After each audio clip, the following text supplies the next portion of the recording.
Learn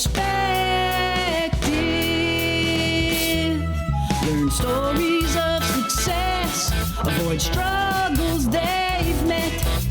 Doctors of all kind come together to help you shine. So sit back, take it in, and integrate what you've been given on a Doctor's Perspective.net. A Doctor's Perspective mini-sode. Episode 57.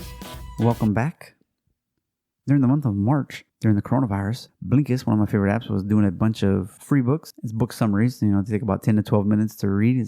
Each chapter in the book is summarized, and you can listen to it as an audiobook as well. Well, anyway, they did it for free, so you had access to everything, which was amazing. And one of the books I read that caught my eye was called Works Well with Others. Before we jump in, this episode is sponsored by Swanson Health. They've been producing quality vitamins and supplements and foods for over 50 years. Over 20,000 wellness products. Many are crafted in the United States of America, and they have a strict quality standard called the Swanson Quality Code. That means they have a strict quality for the standards for their products and that they must adhere to.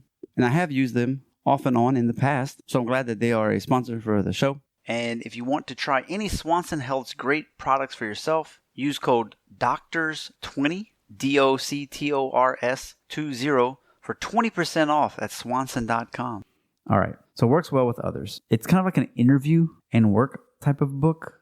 Basic one was, making eye contact for 5 seconds, making sure you're wearing the right type of clothes for the interview.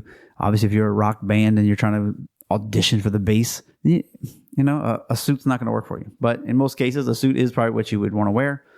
You're not going to wear a sweater just because you're in the tech and Zuckerberg did it. It's probably not a good choice for you, I would assume.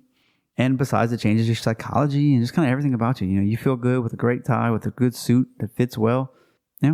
More than likely, your confidence will come through and you may be more likely to get the job.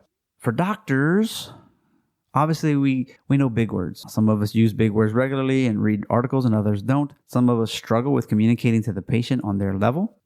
And others, I think, pay money to get advice from other types of doctors who are successful. And you may be the bubbly, laughing, more high energy person, and the person you're getting advice from might be more low key and serious and talk slower. And I'm telling you, the authenticity that you're going to bring with that is not going to be so good, probably. So trying to find someone that matches you is probably a good idea. But again, just bringing it down to their level is important in whatever kind of job that you might have. But obviously, this is a doctor podcast, so if you're being interviewed by a medical recruiter, then just realize that this person is trying to say who's good so that they can pass them on to the hiring manager of the actual company. And they're a good person to keep in contact with, make good with. Don't burn those bridges because they might know another job. They're like, 2 weeks ago we were at this other company. You would actually be a perfect fit for that one, not this one, based on what they're looking for. Mind your P's and Q's, as they say. Okay, now in an office setting, I guess they don't really want you to say you're sorry. I guess there's probably another book that goes into more detail about phrases that you would say with your friends and family, but you really shouldn't say it in business. So one other way you made a mistake, you want to do better, is saying something like, let's see if we can resolve this so it doesn't happen again. Maybe we can have a checklist or a procedure so that these same mistakes don't happen twice. I want to learn from my mistake, something like that.